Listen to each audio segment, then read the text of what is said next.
Perfecto. Muy buenas noches, señores y señoritas. Espero que tengan un cordial saludo de parte de la Cámara Peruana de Comercio Exterior, de parte de los amigos de CAMEX. Les damos una vez más la bienvenida a nuestro curso sobre gestión pública.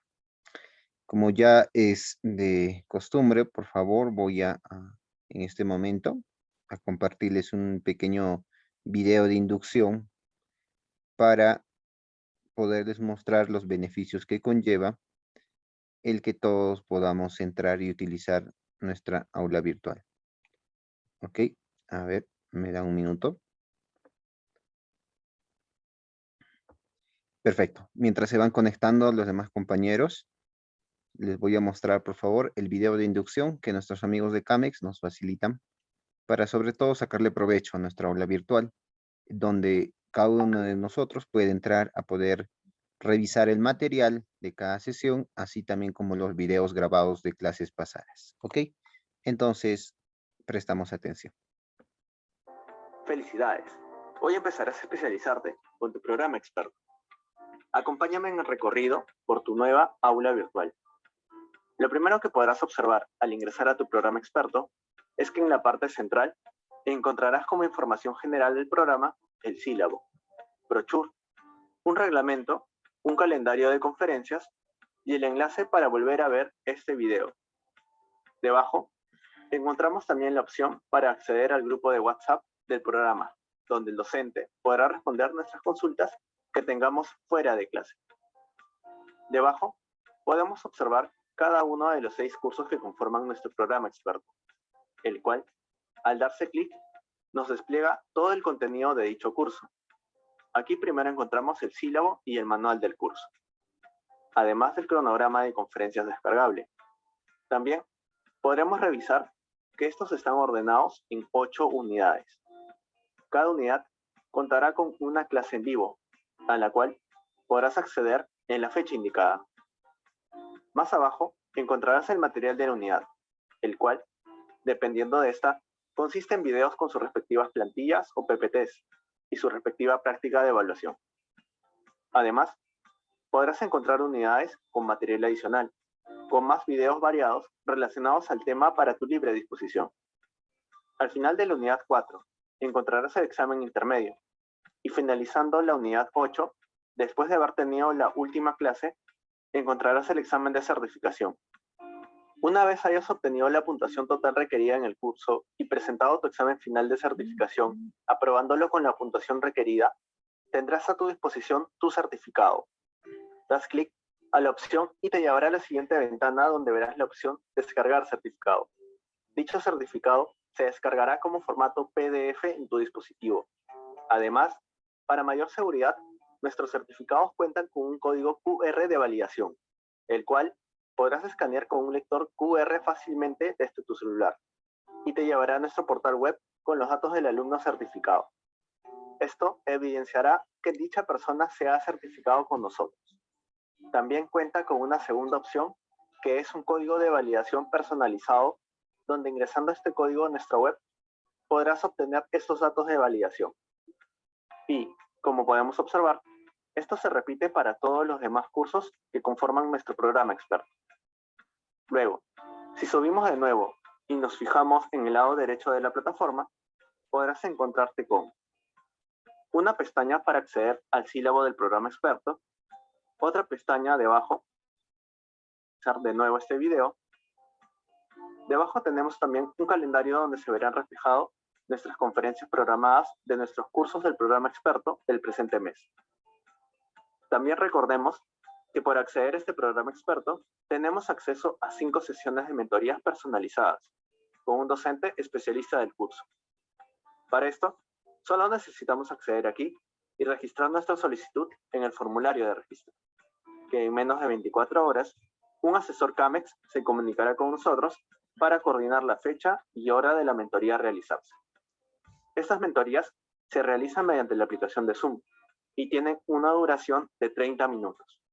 Además, estas 5 mentorías las puede hacer efectiva incluso hasta un mes después de haber finalizado el programa experto.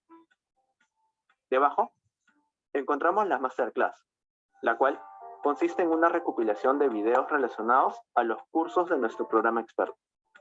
También podemos acceder a un calendario externo de nuestras clases en vivo, donde incluso podremos revisar las grabaciones de clases pasadas. Asimismo, contamos con un documento de preguntas y respuestas frecuentes, con la cual podremos aclarar nuestras dudas inmediatas. Debajo, contamos con un acceso para quejas y reclamos, en donde recibimos las recomendaciones para mejorar cada día para ti.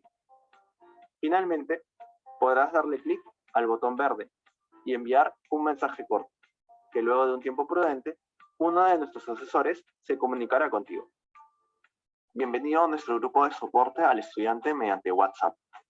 Este grupo tiene como objetivo facilitar la interacción entre el docente y los miembros del curso, como una vía rápida para la resolución de preguntas de contenido, prácticas o sistemas, estrictamente relacionados a la materia del grupo en cuestión. También se le podrá realizar al docente preguntas de naturaleza práctica aplicativa del día a día del alumno, a manera de asesoramiento y acompañamiento durante el lapso de duración del curso. Accediendo a la descripción del grupo, también podrás encontrar el link de acceso directo a tu aula virtual, el calendario de tus clases presenciales, dependiendo del grupo al que pertenezcas. Aquí podrás ver el horario, fecha y día de tus clases presenciales, el link de Zoom, al que tendrás que acceder de manera directa en la fecha y horario indicado. Al costado podrás encontrar el código y clave de la reunión. Luego de realizada la clase, al día siguiente, en menos de 24 horas, podrás encontrar en la columna J el link del video con la clase grabada, para que puedas volver a verlo las veces que desees. El material necesario y la práctica de evaluación. En esta misma hoja, el docente llevará la asistencia a las clases presenciales y podrás ver la secuencia con que se realizan cada una. Por último, en la descripción del grupo, también encontrarás el reglamento común para los grupos de consultas, el cual tendrás que leer al ingresar al grupo de WhatsApp y seguir para el buen uso y la interacción positiva en el mismo.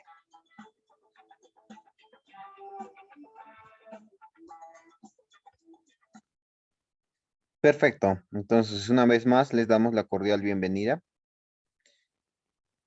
Ahora sí, retornamos con el material de la clase del día de hoy.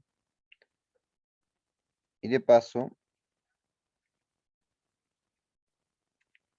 les presento. En esta oportunidad vamos a hablar, ya que en la anterior clase dimos pie un poco a analizar algunos aspectos macroeconómicos que indudablemente están vinculados a la captación de ingresos con los cuales se puede financiar, ¿no?, las múltiples necesidades que se desarrollan dentro de nuestro territorio. El día de hoy hablaremos acerca del análisis macroeconómico que afronta, en este caso, el Perú. Para ello, por favor, empezaremos mostrándoles una pequeña gráfica que principalmente nos muestra la evolución de los últimos 20 años, ya, hasta obviamente antes del COVID, porque el tema del COVID ya lo identificaremos más adelante, va a establecer un antes y un después dentro de todo aspecto, ¿no? En este caso, en el lado económico de igual manera. Entonces, hasta el año 2019, ¿no?, desde los años 1999, principalmente vemos una tendencia al alza respecto al nivel de exportaciones, ¿ya?, así como del crecimiento y la evolución del Producto Bruto Interno, también conocido como el PBI. En términos generales, podemos identificar que desde el año 1999 al año 2019 existió prácticamente el triple de crecimiento, ¿no? Esto, digamos, es un escenario a grandes rasgos antes de COVID. Ahora, durante este periodo, ¿cómo se desarrolla generalmente la cadena dentro del sector economía?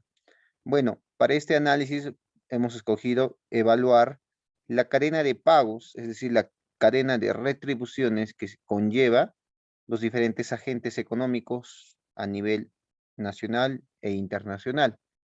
En este caso, ¿ya? Tenemos el mercado local e internacional, ¿no? Vamos a suponer que cual fuera la empresa micro, pequeña, mediana, grande, ya, eso es que el segundo plano, simplemente nos identificamos y centramos en que es una empresa, ¿ya? Esta empresa comercializa en el mercado local e internacional, ¿verdad? Entonces, por la venta de bienes y servicios que desarrolla, el mercado local e internacional le da una retribución, ¿no? Aquí la empresa genera ingresos, ¿verdad? La empresa una vez que genera ingresos, ¿no? La va a distribuir en dos grandes bloques. El primer bloque principal está determinado por los trabajadores, quienes en este caso son justamente los que laboran, ¿no? Son la mano de obra de la empresa. Y por el otro lado, las empresas destinan parte de sus ingresos, ¿no es cierto? Ya como en este caso al pago de los proveedores, ¿verdad? Entonces, tanto los trabajadores como los proveedores también generan ingresos, ¿no? Perfecto. Ahora, ¿qué pasa con el ingreso de los trabajadores? Bueno, el ingreso de los trabajadores, como ustedes ya se deben estar imaginando, ¿no? Obviamente los trabajadores lo trasladan a su familia y sus familias en este caso, ¿no? Lo efectúan a través del consumo de bienes y servicios a otras empresas, ¿verdad? Y estas otras empresas, de igual manera, ¿no? Tienen que pagar a sus trabajadores y a sus proveedores. Y así sucesivamente es como se desarrolla la cadena de pagos en una economía en situación normal. Como les comento, vamos a llamar normal a una situación antes del COVID, ¿ok? ¿Qué es lo que pasó con el tema del COVID, no? Bueno, principalmente, a ver, disculpen, principalmente, ¿no? Aquí vimos que el tema del COVID no solo se dio en el mercado local, sino también se dio a nivel internacional, ¿verdad? Entonces, esto limitó que las empresas puedan vender bienes y servicios como usualmente lo hacían, ¿no? Entonces, acá no se generaba ingresos, ¿no? Y esto generó una terrible repercusión tanto para los propios trabajadores de la empresa, así como de sus proveedores. Aquí podemos observar que la cadena de pagos se está interrumpiendo cada vez más y más. De igual manera, los trabajadores, ¿no? Vinculados con sus familiares no podían desarrollarse o el tema del consumo de bienes o servicios a otras empresas no se desarrollaba con la normalidad de antes, ¿no? Entonces, aquí podemos observar lo que se llama en economía una interrupción en la cadena de pagos, ¿ok? Ahora, para tener claro algunos aspectos que vamos a revisar en la sesión del día de hoy, hablaremos un poco acerca de la política pública, ¿no? Y cómo es que la política pública puede estar vinculado al adecuado direccionamiento, en este caso, ¿no? De la reactivación de los diferentes sectores, que en este caso, como ustedes pueden observar, es el sector privado el único capaz de generar riqueza, ¿no es cierto? Entonces, ¿cómo es que en las políticas públicas, vinculados obviamente a aspectos ligados a la economía, como la política económica, podría en este caso, ¿no?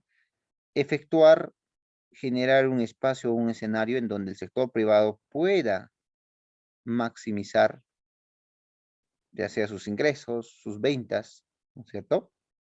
Entonces, para poder analizar justamente ese pequeño manejo entre el sector privado con las políticas públicas y económicas, vamos a tener que desarrollar un diagnóstico acerca de cómo se ha desarrollado el tema de COVID y cómo hasta hoy en día no solo vemos una crisis sanitaria, sino también vemos una crisis por el otro lado política que repercute indudablemente en el campo económico.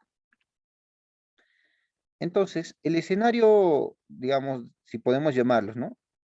Que estaba fuera de nuestro control, ¿ya? Son factores externos a nivel internacional que se suscitaban por el tema del COVID, ¿no? Porque recordemos que este tema de la pandemia no solo se ha desarrollado en el Perú, ¿no? Sino se desarrolló a escala global. En ese entonces, encontramos por un lado los factores externos, ¿no? Los factores externos que estaban vinculados, digamos, a deteriorar un poco la estabilidad económica que transitábamos en el año 2020, ¿cierto? Estaba ligado, ¿no? A la reducción del precio de las materias primas, por ejemplo, porque países tan grandes como China dejaron de producir a la escala que usualmente lo hacían. Entonces, como en este caso no existía una demanda, entonces el precio empezaba cada vez a disminuir. ¿Qué más? Por el otro lado, encontramos la volatilidad de los mercados financieros. Sabemos, ¿no? Que en este escenario de la globalización, lo que pasa en Estados Unidos, en China, en la Unión Europea o lo demás repercute directa o indirectamente en cuál economía se encuentre, obviamente, globalizada.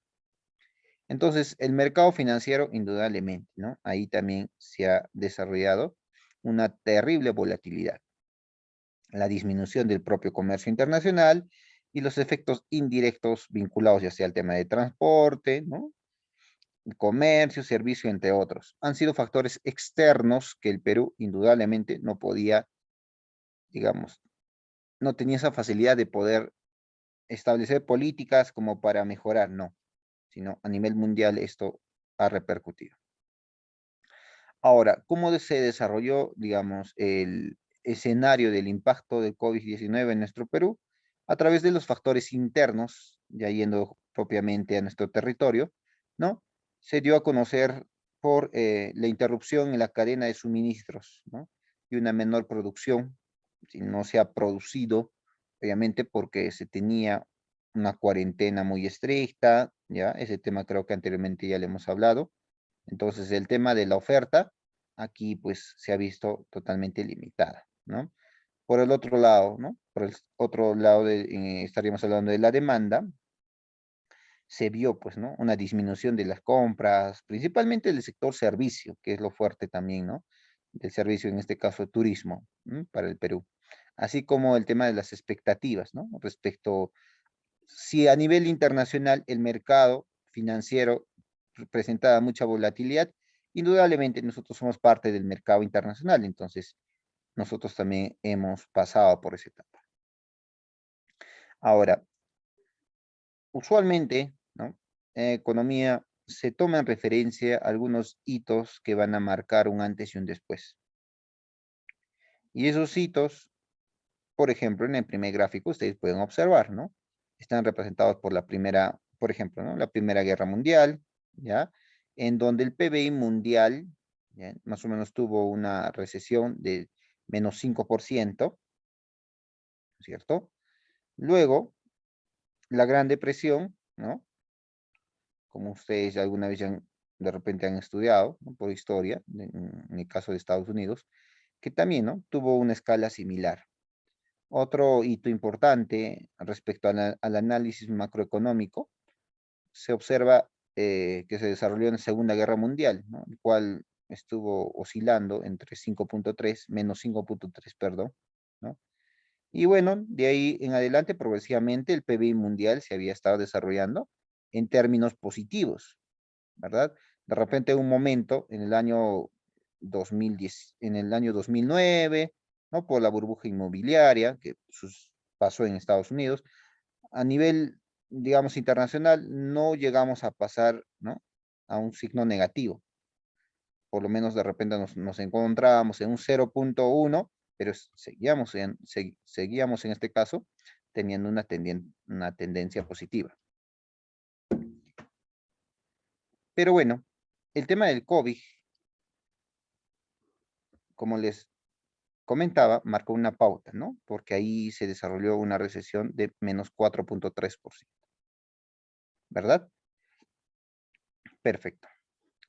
Ahora, ¿cómo es que se desarrolla a nivel global la construcción del PBI, ¿no? Recordemos que En este caso, existen economías tan, pero tan significativas como la economía china, la estadounidense, la India, la Unión Europea, que indudablemente van a marcar el gran porcentaje de la sumatoria total que se adquiere una vez que nosotros queremos encontrar cómo se va desarrollando el PBI mundial, ¿no? Como sabemos, todos estos países, la Unión Europea, ¿no? También es parte, ¿no es cierto? Se vio pues obligada obviamente a una enorme recesión por efecto del COVID-19. Para el caso más regional, ¿no? Para Latinoamérica, aquí, por ejemplo, encontramos una pequeña proyección que se había desarrollado previo al COVID-19, ¿no? Por ejemplo, Perú, ¿ok? Se proyectaba que en este caso el año 2020, ¿ya? Tenga una de las tasas de crecimiento más altas a nivel regional, ¿no? Que estábamos hablando de un 4.1. Lo propio, obviamente, ¿no? Para el promedio, en este caso, para América Latina y el Caribe, era de 2.5, incluyendo Venezuela. Como ustedes saben, el caso venezolano es una historia que, bueno, transita ya de muchas décadas. ¿Ok? El caso argentino, que bueno, no es nuestra realidad, pero simplemente vamos a tomarlo también como punto. Sí, ponlo como cartera. A ver, por favor, Como cartera ponlo, para que no te moleste. sus audios, por favor. Ya, perfecto. Creo que alguien no tenía su audio ahí prendido. ¿Por qué tomamos a Argentina, no? Porque Argentina en el año 2019 mira, tenía una recesión de menos 1.7, ¿ok? Y obviamente tenía pues la esperanza de que el año 2020 tuvieran, ¿no? Como se dice, un pequeño efecto rebote, ¿no? Pero bueno, más allá de una pequeña proyección que se buscaba, ustedes saben que por el tema de COVID, todos los países latinoamericanos, generalmente, hemos tenido una recesión fuerte, ¿no? Entonces, el caso argentino, ustedes buscan, se encontrarán de que no llegaron pues ni al menos 1.7, ¿no? Fue peor su caso. Perfecto, a ver, seguimos un poco diagnosticando la situación. Respecto al Perú, ¿qué fortalezas podemos encontrar y que de repente ha podido ayudar a que mal o bien salgamos de una situación muy crítica, vinculada obviamente al COVID? Antes del COVID, ¿ya? Estamos hablando del año 2019, el Perú respecto a la deuda pública prácticamente era el país con menor deuda pública, ¿ya? Respecto al déficit fiscal también, ¿no? No llegábamos ni al 1% del PBI, ¿ya? Respecto a las reservas internacionales, es decir, al guardado, como se suele cotidianamente llamar, ¿no? Al guardadito, al ahorro que tenía, ¿no? En dólares, Perú, pues en este caso, ¿no? Tenía una de las reservas internacionales más altas a nivel regional, ¿no? Estamos hablando de un casi 30% del PBI, de nuestro PBI. Respecto a la inflación, por el otro lado, en este caso sí, ¿no? Tuvimos un adecuado manejo y fuimos pues los alumnos buenos por décadas, ¿no? Respecto, obviamente, a la variación de la inflación. Entonces, si ustedes se dan cuenta, Perú, obviamente, antes del COVID, presentaba el mejor de los escenarios para poder invertir, ¿no? Para poder desenvolverse y poder escalar, ¿no? Respecto a su porcentaje de crecimiento. El escenario, el terreno estaba en óptimas condiciones. Tanto fue así, ¿no? Que miren, el año 2019, según en este caso el Fondo Monetario Internacional, ¿no? Perú tenía, pues, ¿no? Una de las tasas de crecimiento, en este caso, de proyección, ¿no? De 2.2, es decir, una de las más altas, solo por encima de Colombia, ¿ya? Pero el caso de Colombia es muy inestable, ¿no? Pero en el caso de Perú, en los últimos años siempre hemos crecido de una manera muy positiva, ¿no? Llegamos en un momento en el año 2017, 2019, por el alza de los metales preciosos, a crecer en un ritmo de 9, ¿no? De 8%, pero bueno, paulatinamente nos encontrábamos estables. El año 2020, para todos los países latinoamericanos, ustedes ven, ¿no? Una forma de V en todos los países. Obviamente aquí se ha visto una enorme recesión.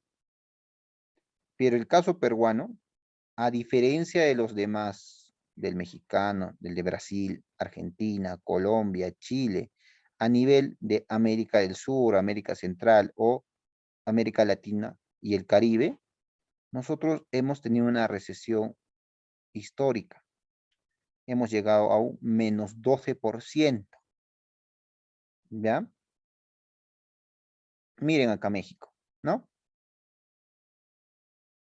El año 2019 tenía obviamente un menos 0.1. Nosotros teníamos un 2.2. Por el tema de COVID, ¿no? Se tuvo una recesión de menos 8.5%. El caso nuestro llegó a menos 12. El caso Argentina, ¿no? Que tenía, pues, ¿no? El año 2019, como anteriormente le hemos visto, una recesión de menos 2.1. Ni Argentina tuvo una recesión tan fuerte como la nuestra, ¿no? Que fue de menos 12% para nuestro caso. ¿Y esto a qué se debe? A diferentes factores que más adelante lo vamos a poder analizar, pero de antemano fue vinculado obviamente a las medidas estrictas que se le puso al sector privado. ¿Ok? Y como el sector privado no estaba en las condiciones como para paralizar su actividad, entonces indudablemente esto también ha repercutido a nivel macroeconómico. Recordemos, simplemente como tema informativo, que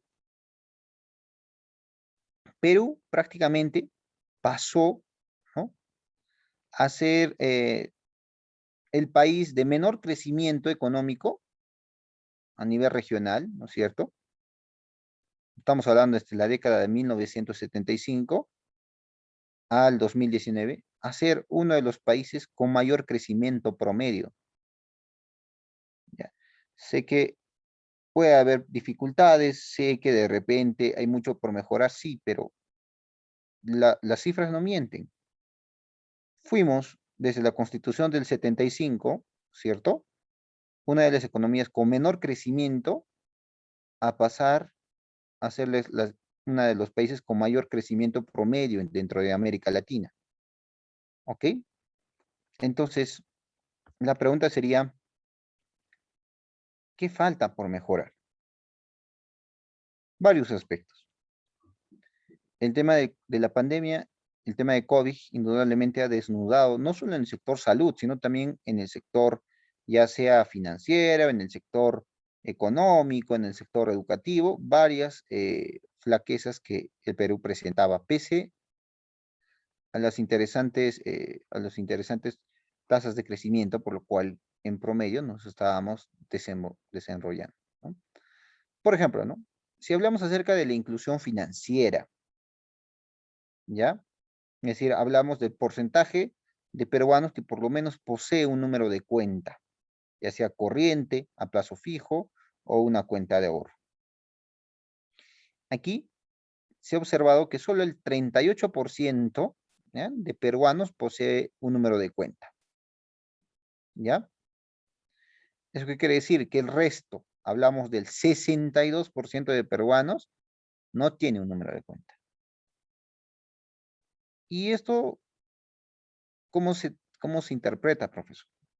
Bueno, esto nos da a conocer que ese 62% de peruanos posiblemente no esté desarrollándose en el mercado internacional, o por el otro lado, ¿no? No esté desarrollando fuentes de ahorro o no aplique justamente varios de los atractivos escenarios que conlleva la interacción económica. Por otro lado, también, ¿no?, se ha visto las largas colas que se ha podido observar respecto ya sea pues al tema, ¿no?, de los bonos. Aquí se ha visto que las personas que ya tenían un número de cuenta, se les ha activado otro número de cuenta ligado, obviamente, o vinculado, y simplemente pues lo podía retirar cuando se le plazca.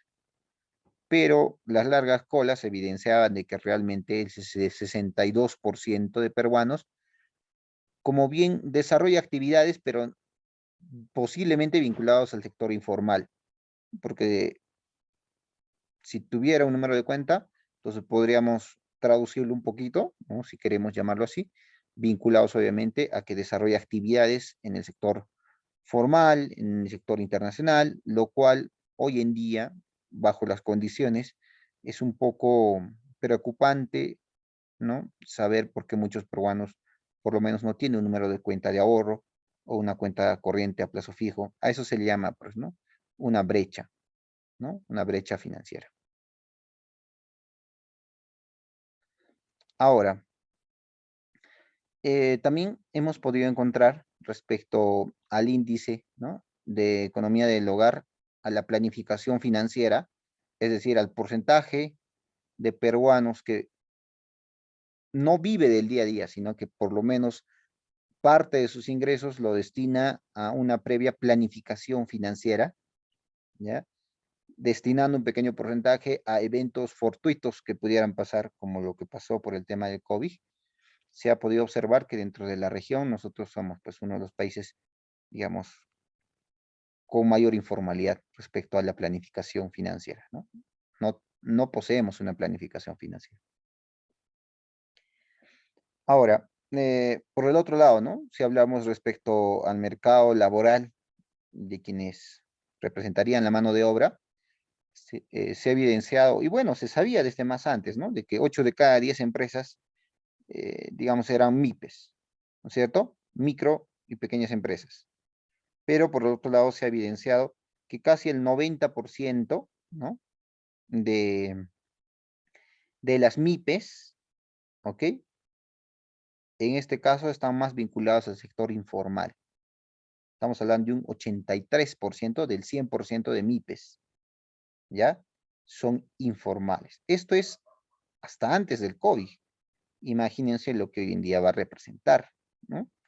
De seguro estamos hablando pues ya casi de un 98, de un 95%, que digamos todas aquellas empresas que estaban queriéndose formalizar por el tema de COVID, indudablemente de repente muchas de ellas han fracasado, han cerrado, y bueno, para no implicar muchos gastos, de repente han recurrido, ¿no?, a poder estar pues una vez más en el sector informal para evitar algunos gastos vinculados al tema tributario, ¿no?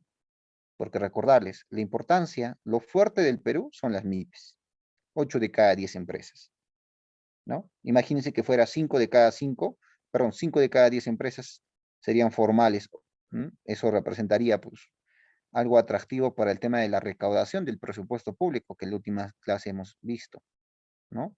Pero solo estaríamos dando a conocer que el pequeño porcentaje de empresas, ya sean MIPES, ¿no?, principalmente, que están formalizadas, una vez más, es el soporte de todo el gasto o todo el presupuesto que requiere, pues, la asignación en las múltiples necesidades en temas de infraestructura, en temas de calidad, que indudablemente requiere inversión pública. ¿Ok? Perfecto. A ver, proseguimos diagnosticando un poco. Anteriormente les había comentado, ¿no?, por qué para el caso peruano tuvimos una de las recesiones más altas a nivel latinoamericano. Estamos hablando de un -12. Y esto va a estar ligado principalmente, ¿no?, a las medidas que se han podido tomar, ¿ya?, respecto al COVID-19. Aquí, por ejemplo, ¿no?, vemos un pequeño gráfico interactivo, ¿ya?, que la parte más clara denota un gobierno menos estricto y la parte roja medidas de gobierno muy, pero muy estrictas. ¿Ya? Entonces, si ustedes pueden visualizar a grandes rasgos, salta a la luz este gráfico, ¿no? Que prácticamente un 98%, vamos a calcular, está de color rojo. Eso que quiere decir que tuvieron medidas demasiadamente estrictas respecto, obviamente, ¿no?, al tema económico, principalmente. Y bueno, consiguientemente, es Perú, ¿no? Si bien es cierto, al promediar más o menos, ¿no? Estamos hablando del 10 de marzo, se presenta el primer caso de COVID, ¿no? Por un momento, como que no se le toma la seriedad del caso, aquí a comparación de otros, ¿no? Como que la reacción no fue muy, digamos, muy progresiva, sino fue muy, muy rígida. No se cerró las fronteras, ¿no? Como ustedes saben, se esperó que ya esté dentro, ¿verdad? Pero bueno, no estamos aquí para criticar, solo para evaluar. Pero lo resaltante es de que a partir del 14 de marzo en adelante, nosotros hemos sido los únicos países a nivel regional quienes hemos tomado las medidas más estrictas respecto al caso COVID. Y eso, si es que lo llevamos al campo del análisis económico, ustedes saben que se traduce en menos actividades vinculados a la generación de riqueza, ¿verdad? Perfecto. Entonces, hemos visto la interrupción que generó el tema del COVID-19 dentro de la cadena de pagos en una economía. Ahora, otro escenario vinculado obviamente a lo que nos interesa, que es el análisis macroeconómico, ¿no? Acerca, obviamente, del Perú, está vinculado también con el conocido Reactiva Perú. El propósito de Reactiva Perú era, de alguna manera, reactivar a las empresas, ¿no? Porque sabíamos que el mercado local e internacional aún seguía, pues, por este tema del COVID-19. Entonces, Reactiva Perú iba directamente a las empresas, grandes, medianas, pequeñas, o lo que fuera. Empresas son empresas.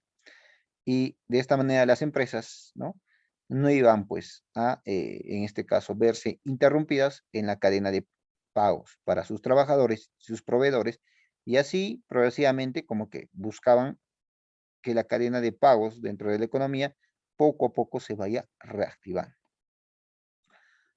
Digamos, propósitos aparte, realidades muy aparte. La realidad, ¿cuál fue? Que en este caso, si bien es cierto el tema de Reactiva Perú, ¿no?, más o menos se destinó en promedio, hablamos del 8% del PBI para financiar el tema de Reactiva Perú para empresas, ¿no? Y aquí los datos nos muestran que el 97.4% de empresas que han podido, digamos, ser partícipes de Reactiva Perú pertenecen a las MIPES, a lo fuerte que tiene el Perú, ¿no? El 97%, señores.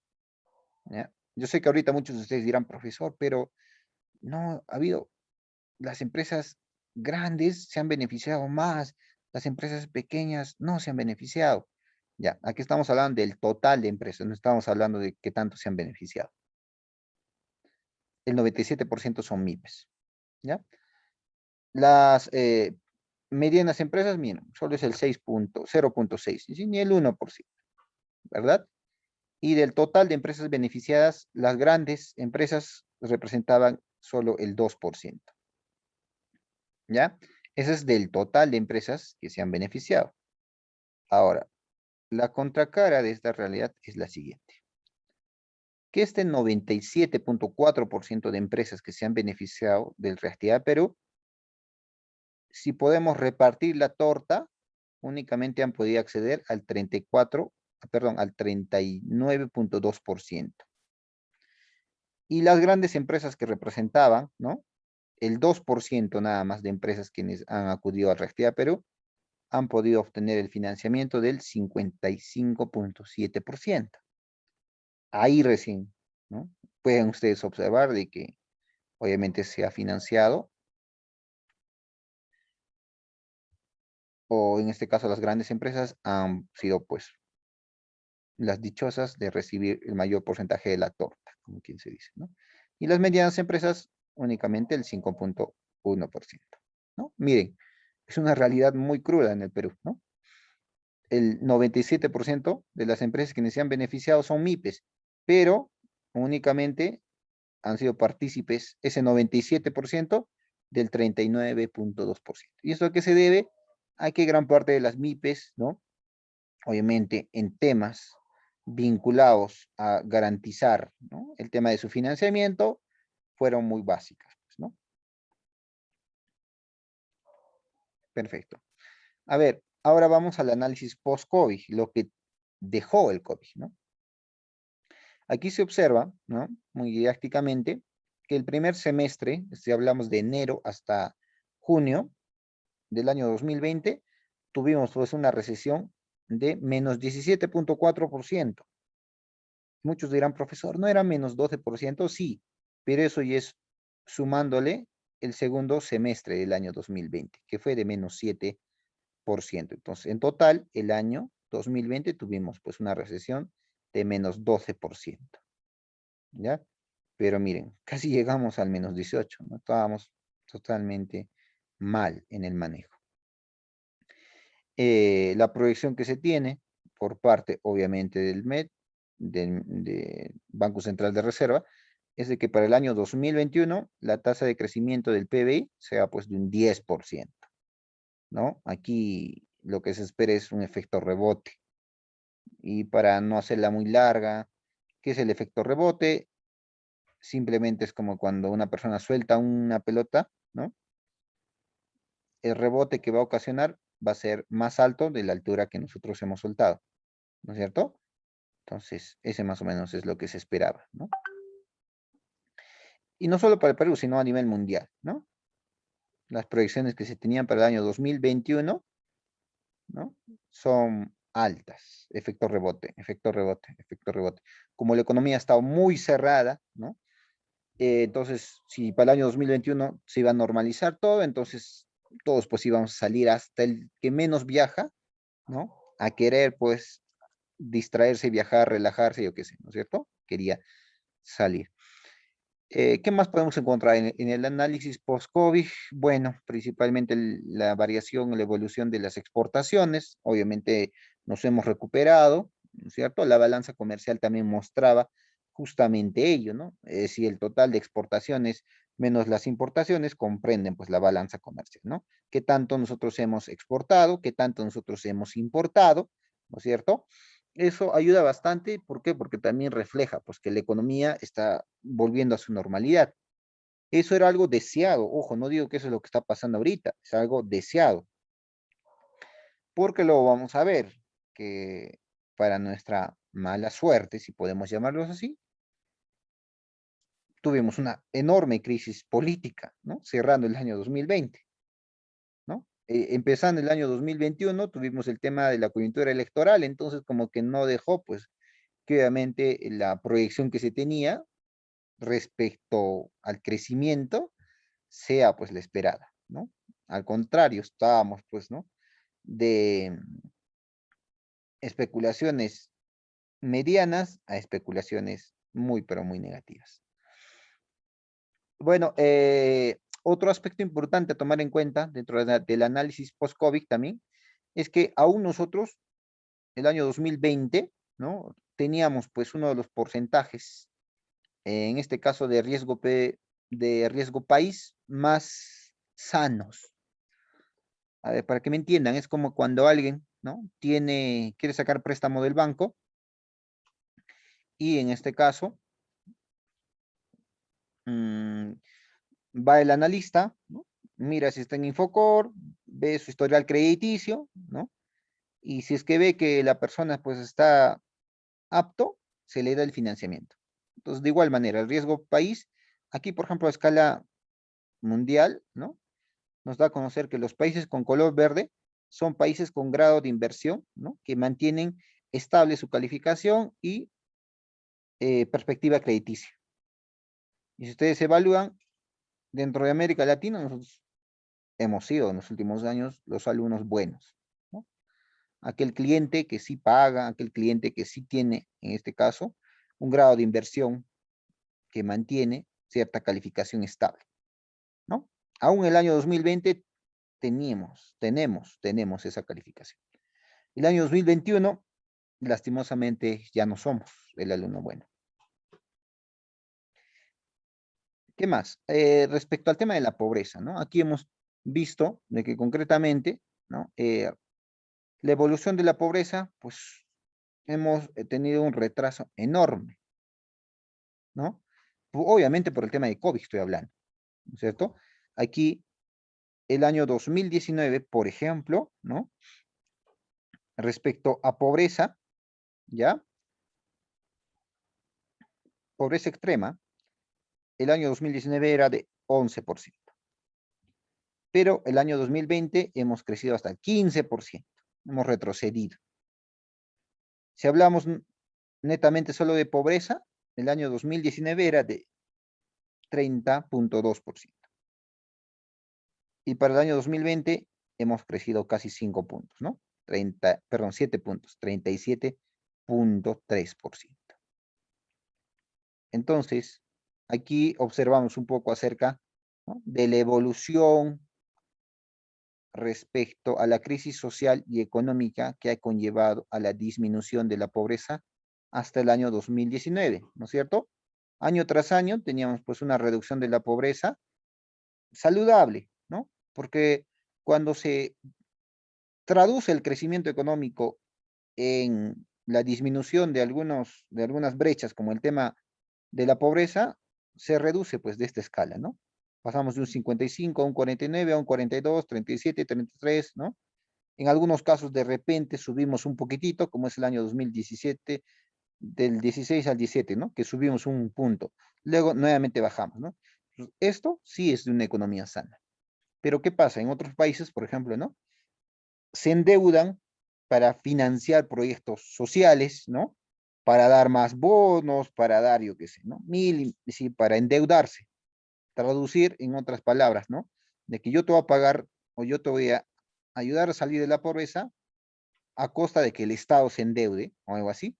Ahí existe pues una evolución muy drástica, ¿no? Es como si el año 2005 la pobreza fuera 55% y el año 2016 la pobreza fuera de 20%. Entonces hay un salto bien grande. Entonces eso a la larga es insostenible.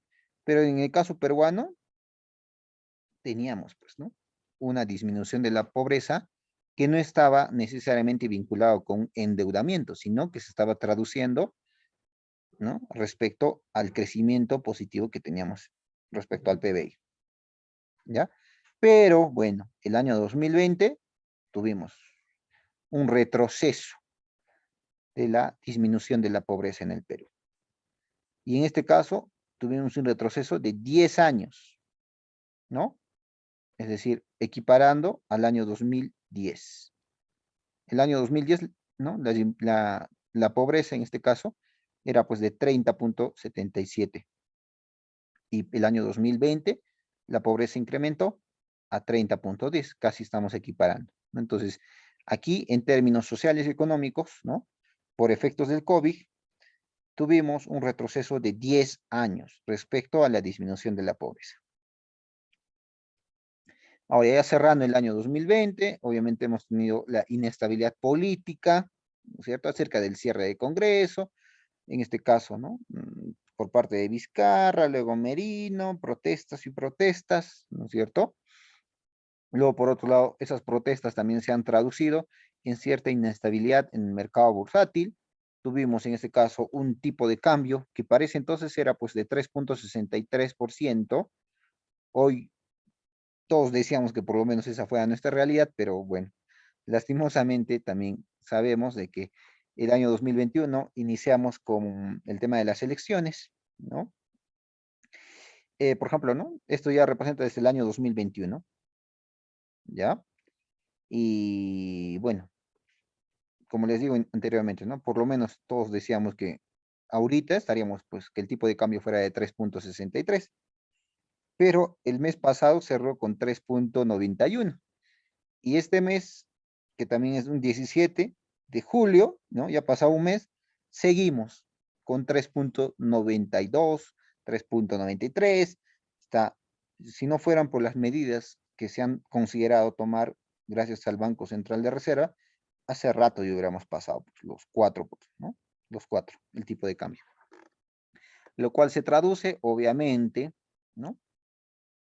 En una enorme inestabilidad. ¿Ya?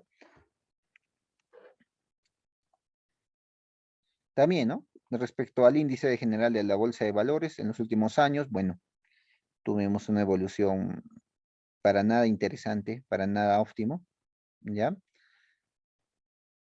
Y encontramos cada vez noticias vinculadas, ¿no? A que la bolsa en este caso de valores de Lima, cerró con mayores índices en rojo, la bolsa de valores de Lima cerró con la baja, ¿no? Tras conteo, vinculado obviamente al tema político, que también eso, digamos, le suma mayor inestabilidad, ¿no? Y ojo que este tema, ¿no? En economía generalmente, las especulaciones, ¿no?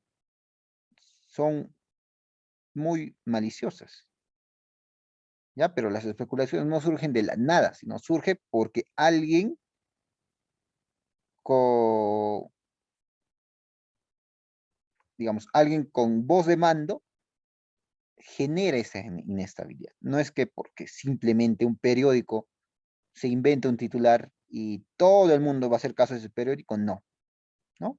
Sino porque realmente, digamos, el escenario que se propicia no es el más adecuado, ¿no? Creo que con esto no queremos entrar al tema político, pero los múltiples jalones de oreja que se le está dando a los actuales digamos, líderes de cada partido político, si podemos llamarles líderes también, por otro lado, indudablemente ha repercutido en el efecto que hoy en día tenemos, ¿no? Y ustedes ya saben que algunos aspectos, ¿no? De la canasta básica, obviamente también ha subido, ¿ya? Y eso se debe al tema del incremento también del dólar. Muchos de ustedes de repente van a decir, profesor, yo no compro en dólares, no entiendo por qué. Si yo no compro en dólares, ¿por qué sube? Porque lastimosamente el mundo utiliza como principal divisa el dólar, ¿ya? Y por más que el dólar no sea tu moneda, las grandes empresas que importan, ¿no? Importan en dólares, no importan pues en nuestra moneda, ¿no? Entonces, es un círculo, ¿ya? Es un círculo que si se maneja mal, pasa de ser un círculo virtuoso a un círculo vicioso, en donde la devaluación permanente de la moneda indudablemente va a efectuar y generar varias secuelas. Así es que estos temas vinculados a economía también por el otro lado van a impactar en el manejo de nuestro presupuesto público, ¿no? Para este año, simplemente como forma de información, el primer trimestre, estamos hablando para ser más concretos, del año 2021, tuvimos una tasa de crecimiento de 3.8% del PBI, ¿ya? Gracias a que la actividad de construcción, por ejemplo, creció 41.9%. Ustedes hayan visto, ¿no? Varios vecinos o de repente ustedes mismos han sido, en este caso, ¿no? Han construido un segundo piso, han mejorado su casa, y eso también indirectamente está vinculado a la liberación, en este caso, de las AFPs, ¿no? El sector, en este caso, ¿no?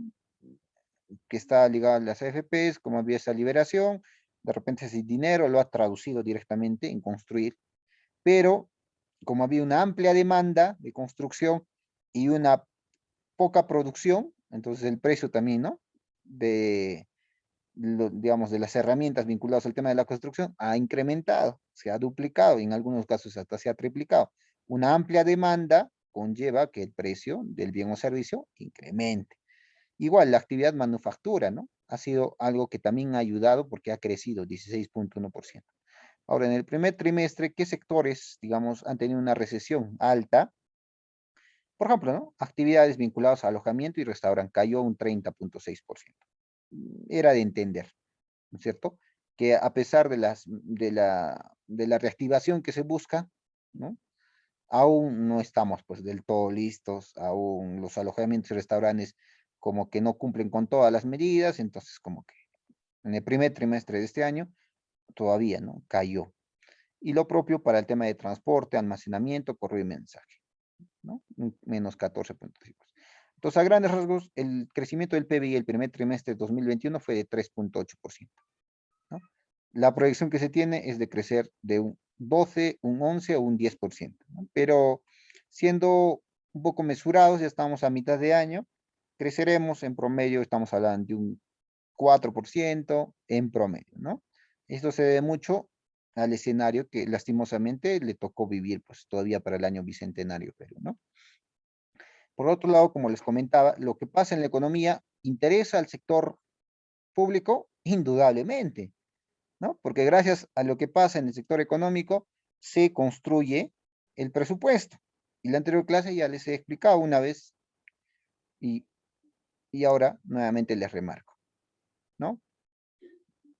Porque tenemos fuentes de ingreso y fuentes de gasto para el sector público. Fuentes de ingreso como donaciones, endeudamientos, tasas, contribuciones, canon, regalías y lo más fuerte, impuestos. Y en gastos, ¿no? Pagos de deuda, pagos de remuneración, servicio, gastos operativos e inversiones. Ahí también, ¿no? Ahí el gráfico que en la anterior clase les he mostrado nos da a conocer cómo es que los recursos ordinarios representa esa matriz importante para la construcción del presupuesto público, ¿no? Y cómo es que para el año 2020 al 2021 hemos tenido, pues, ¿no? Una disminución enorme respecto a la captación de recursos ordinarios, y como por el otro lado, el Perú en este caso, a través de la venta de sus bonos soberanos, ¿no? En este caso se ha endeudado, todo para poder tener un presupuesto público mayor y poder, obviamente, solventar las múltiples demandas que existen. Ya para cerrar el curso,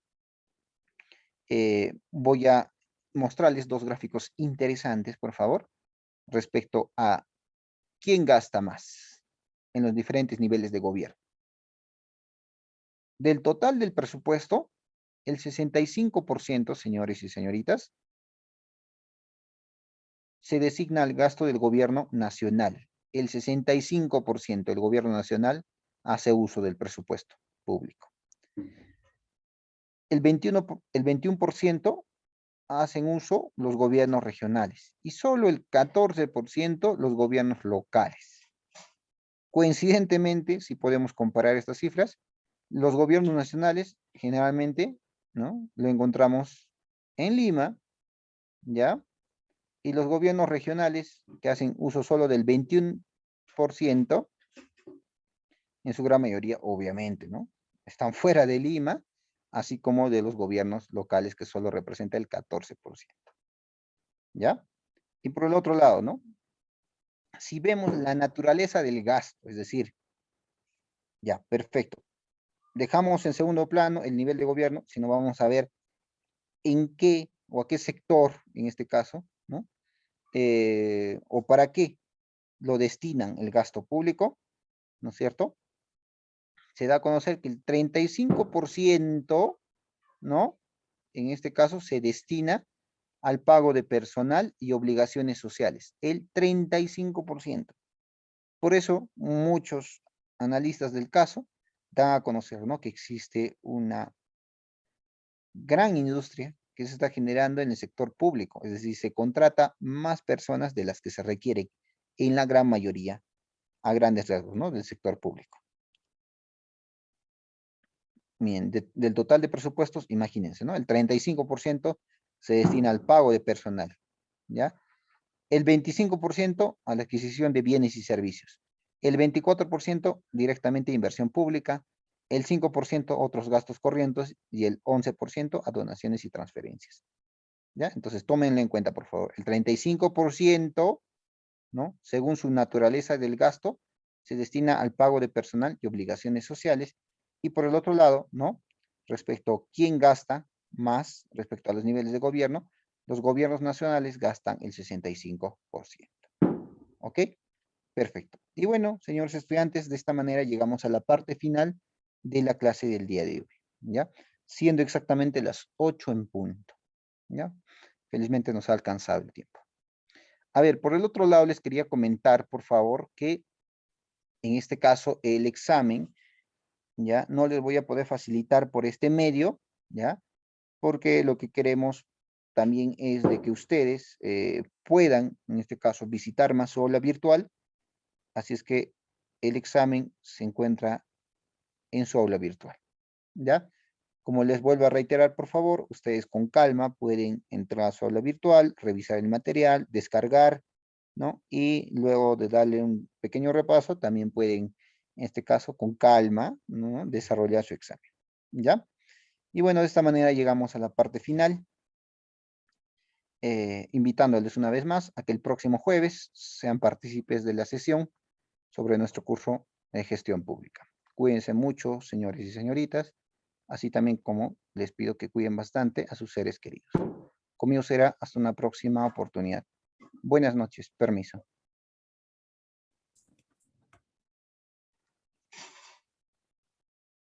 A ver, acá hay una pregunta de la compañera Jacqueline. Jacqueline, sí, el tema de las diapositivas y el examen está en el aula virtual. Ya está subido ahí, por favor. Por este medio no les voy a poder facilitar, por favor. Ya, espero, les suplico su comprensión. Entren a su aula virtual, ahí está el material y los exámenes. ¿Ya? Ahora sí, chicos y señoritas. Me tengo que retirar, ya estamos fuera del horario. Hay muchos profesores que deben. No, es el mismo material, Jacqueline. Es el mismo material. ¿Ya? De repente un poco se haya desorganizado, pues puedes pasar, ¿no? Pero es el mismo material, no te preocupes. Ya, ahora sí, nos retiramos, por favor. Permiso, buenas noches nuevamente.